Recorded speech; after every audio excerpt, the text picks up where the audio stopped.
Welcome to the second session of the 2021 World Food Travel Association's FoodTreX Research Summit. Our next speaker will be speaking about travel decision-making for individuals affected from celiac disease and non-celiac gluten sensitivity. And as we have seen, more attention paid to the foods we eat, the allergies we have, and sensitivities, it's a very current topic. So I'd like to introduce Alicia Orea-Giner to speak on this topic for us. Thank you.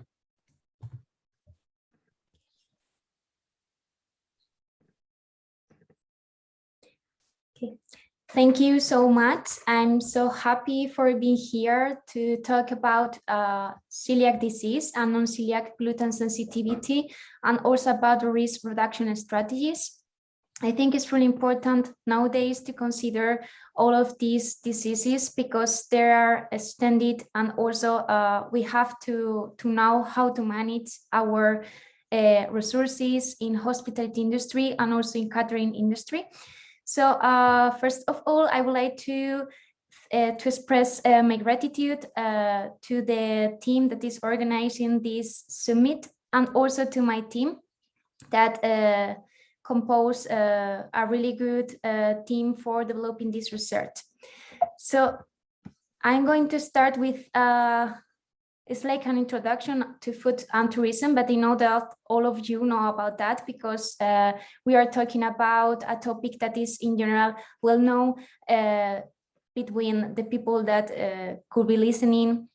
So one part that is really important for people suffering from celiac disease and also non-celiac gluten sensitivity is the information that we can find when they are organizing a trip. So in this case, the decision making is really important, and they are going to consider the gastronomy and the experience that they can have and they can find by using different resources in order to choose a destination. So one part really important to the information that they can find is the information related to food safety. So in the case of people suffering from celiac disease and non-celiac gluten sensitivity is essential. It is a type of disease that can limit their quality of life, and also is related to social activities and also, as you know, traveling. So what about food safety and celiac disease and non-celiac gluten sensitivity? So as I said before, there are a lot of types of allergies, intolerances, and also chronic disease, has this case that can be related to food safety. It is not only considered the possibility of offering products, gluten-free products, for example, but it's really important to know exactly how to avoid, for example, cross-contamination and try to offer a really safe space for them. So I would like to introduce celiac disease because it's not really well known. So here you can find a picture with a celiac. It's like you can find the celiac disease instantine and the other one that is a healthy one. And here you can find that there is an atrophy in the case of suffering this illness. So celiac disease is a disease, it's not an intolerance to gluten, and it's really important because it affects our immune system, and it is also multisystemic. So there is more systems that can be affected when gluten come into their instantine. And also it's really important to know that it's genetically susceptible for some individuals, and also it is caused by gluten prolamins. So what is the treatment? The treatment is a lifelong adherence to the gluten-free diet. So in this case, it's not possible to find degrees of celiac disease. When, for example, in my case, because I suffer from celiac disease, I always receive questions related to what is your degree of celiac disease. You can eat a little bit of, for example, bread, but it's not possible. So the treatment is a lifelong adherence to a gluten-free diet. And it is the same for non-celiac disease sensitivity. So gluten is really harmful for us, and they can develop, for example, people suffering from this illness can develop different long-term health conditions. In the case of the normal one is iron deficiency anemia, and also, for example, mineral deficiencies and other types of disorders. So because of that, we have to maintain a gluten-free diet.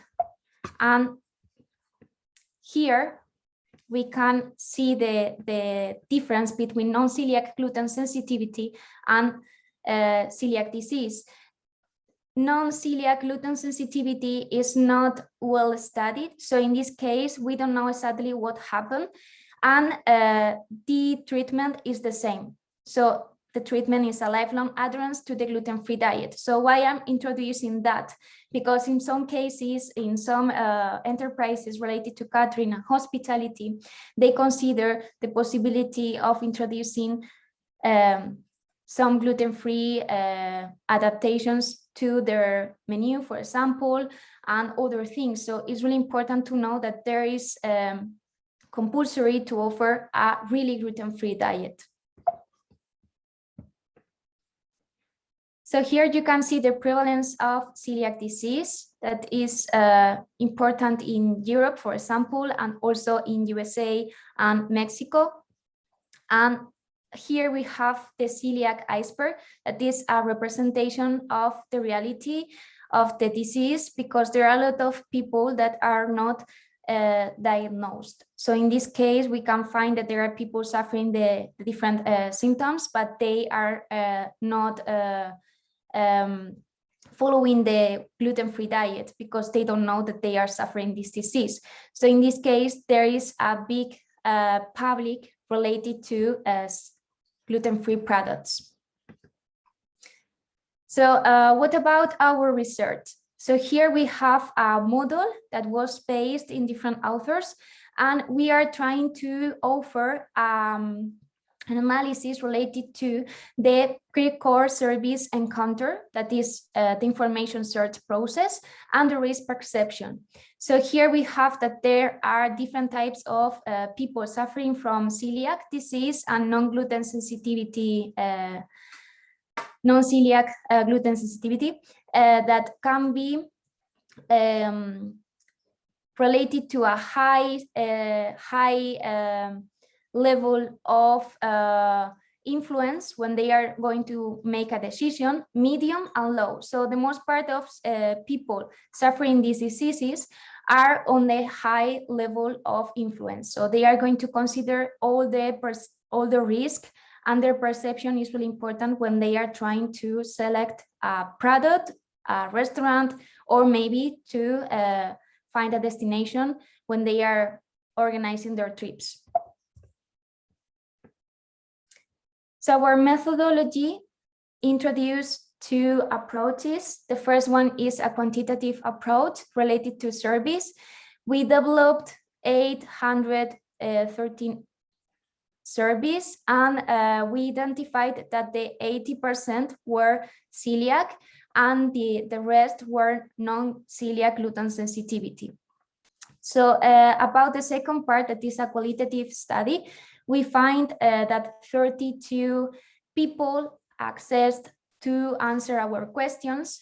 We did semi-structured in-depth interviews to different stakeholders, for example, restaurants and other types of enterprises linked to tourism, has hotels, and others, for example, in the case of enterprises offering celiac solutions.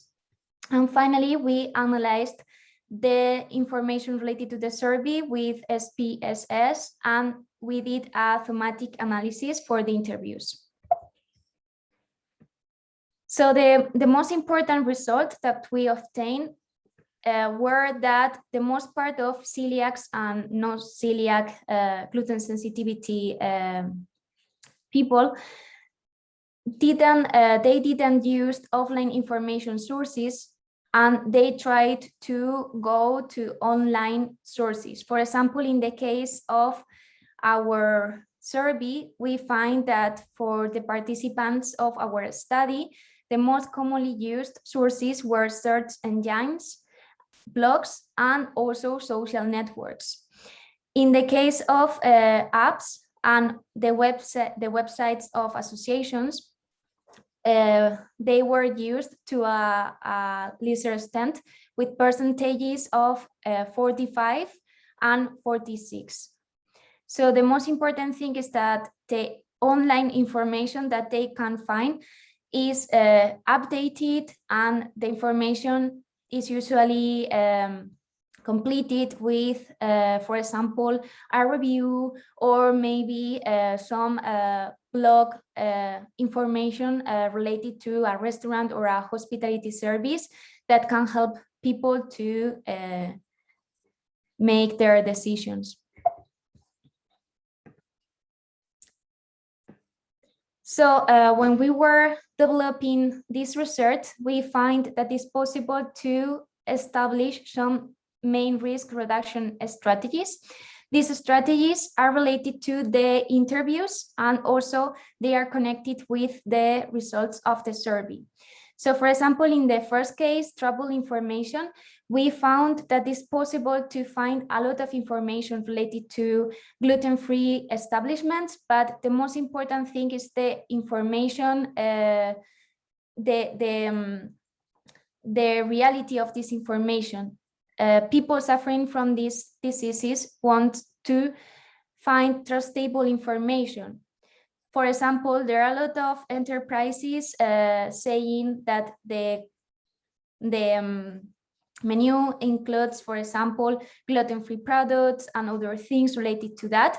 But in some cases, there are a lot of possibilities to find cross-contamination. So this information must to be updated, and also they must follow all the requirements of these diseases.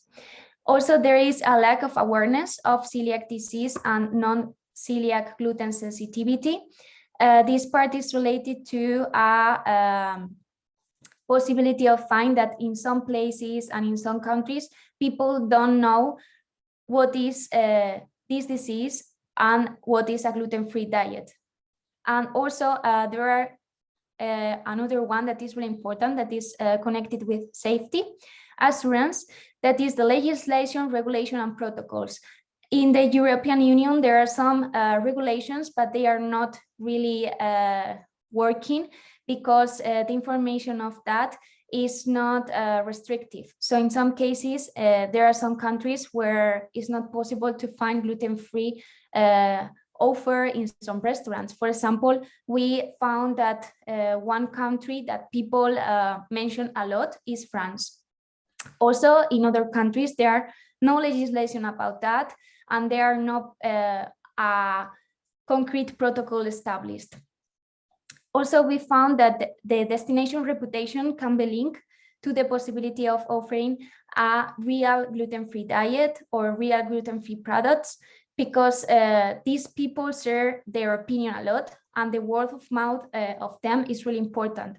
So the destination reputation can be modified because of the different, for example, reviews that they can make and the opinion of these customers. And finally, one of the most important reduction strategies is offering a complete training to people working in this sector. So here we develop a model related to the necessities. For example, we have that the travel risk reduction strategies for people with specific food needs, because we can apply it to other types of allergies, intolerances, and also to vegan and vegetarian, are linked to the information and the reliability of information, and to the food safety measures. So in the case of information, we found that there is really important the influencers affected by the disease or influencers related to, for example, vegan questions. And we have also about food safety measures that there is really important to create a level of gluten-free food, and the training must be linked to food regulations and cross-contamination control and compliance with food safety protocol. So here we can find that there is an important stakeholder that is called associations of people affected by celiac disease and non-celiac gluten sensitivity. And these type of associations are essential because they are offering a complete training. They are also working to offer a label related to that. And they offer also information that can be reliable and can be really important for this type of customer. So in the case of tourism industry, it's important to collaborate with them and also try to be part of the different initiatives that they are creating to offer, for example, a label, and also to include this type of training activities in our establishments.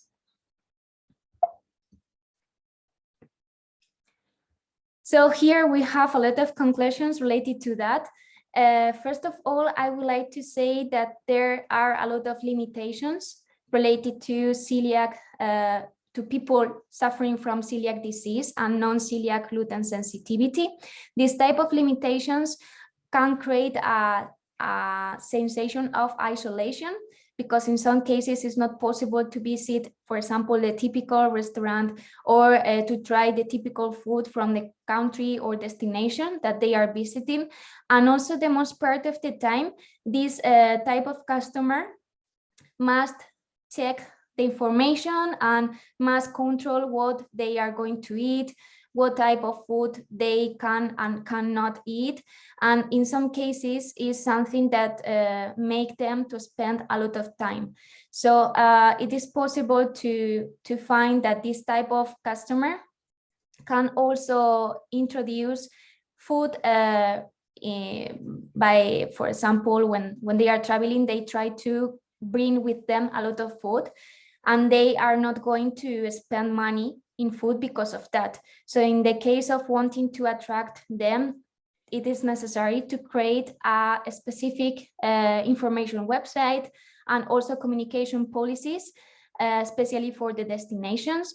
And also about the hospitality industry, it is really important to consider that there are a protocol that they can follow, that they can, for example, be in contact with the associations, and also the necessities and the measures that they can follow to guarantee food safety. For example, in the case of a restaurant, it's possible to find that that people suffering from celiac disease and non-celiac gluten sensitivity, are attracted by completely gluten-free restaurants, because these type of restaurants eliminate the possibility of having cross-contamination. So this part is really important for the tourism industry, because it can be linked to other type of people with special needs, like, for example, vegetarian or vegan, because in this case it's possible to combine the different necessities, and also with allergics. So what about our limitations and future lines? So this research was developed in Spain. Spain is one of the countries with more people suffering from celiac disease and non-gluten celiac sensitivity. So the sample is representative, but it will be necessary to make a general approach to that. And also our future research is considering to know more about other specific food needs, for example, in the case of different allergies, and also, as I said before, in the case of other types of diets. So we would like to continue with this line, and we thought that in the case of celiac disease, of people suffering from celiac disease and non-celiac gluten sensitivity, it's important to also create a good message to transmit to the enterprises related to catering and hospitality, because in the case of knowing better about the disease, it's possible to offer a better gluten-free option. So thank you so much for listening, and I'm here for answering your questions. Thank you so much, Alicia. And if there's any questions, people can type it into the chat box there. We have a few minutes for questions. I definitely see, as you noted, some opportunities in overlap between being sensitive to travelers with a gluten sensitivity or celiac disease, and also being sensitive to whether it be vegan travelers or vegetarian travelers or something like that. Have you, I know it's pretty early in this stage of your research, but have you seen some destinations that have been successful in providing information on either travelers with celiac disease or vegan or vegetarian travelers? Yes, for example, in the case of celiac travelers, we found that there are two destinations that are doing it really well. It is the case of Italy, as the contrary that we can think, because they have also a lot of establishment with gluten-free, for example, pasta and other products. And in the case of Spain, there are also a wide range of restaurants related to that. But it is because we are trying to create a general offer. And in the case of Spain, there is a little problem with that, because it is possible to find it only on big cities. And then as you look forward, this is clearly an important market, but it's not a very large tourism market of those travelers. Do you see it as something where maybe more of a group of people who are sensitive to this, whether it be an organization, instead of relying on the tourism boards to do it, that you provide a template to tourism boards so they can use that model to share information? Did that make sense? Yes, there is a website where it's possible to find like some PDFs that you can download, and the information about the disease is in a lot of type of languages, and also with pictures and everything. So people suffering from celiac disease or non-celiac gluten sensitivity can download it and print all the information before traveling. But there is no information related to restaurants and hospitality services. It is supposed to be a problem of the people suffering from the disease. Yeah, and I can see it very simply as something like a tourism organization just sends out a survey to all their members and says, hey, what restaurants have options for those with celiac disease? And it becomes just almost just one simple PDF form, right? At least it gives you some information to start with, right? Yes, and for example, there are some associations that are trying to do it. They are compiling all the information and creating some PDFs and other type of resources like maps and other things. Wonderful. And I just wanted to leave with one comment on the chat box. It says, I don't have any questions, but what I would like to share that last month I found out I'm gluten intolerant.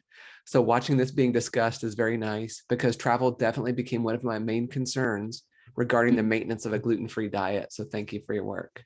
Thank you so much. There is one question in the Q&A box. Did you see that? I read the comment there. Yes. Is there one more question there? From Maria Hernandez. Oh, hello. Great to see you from Maria.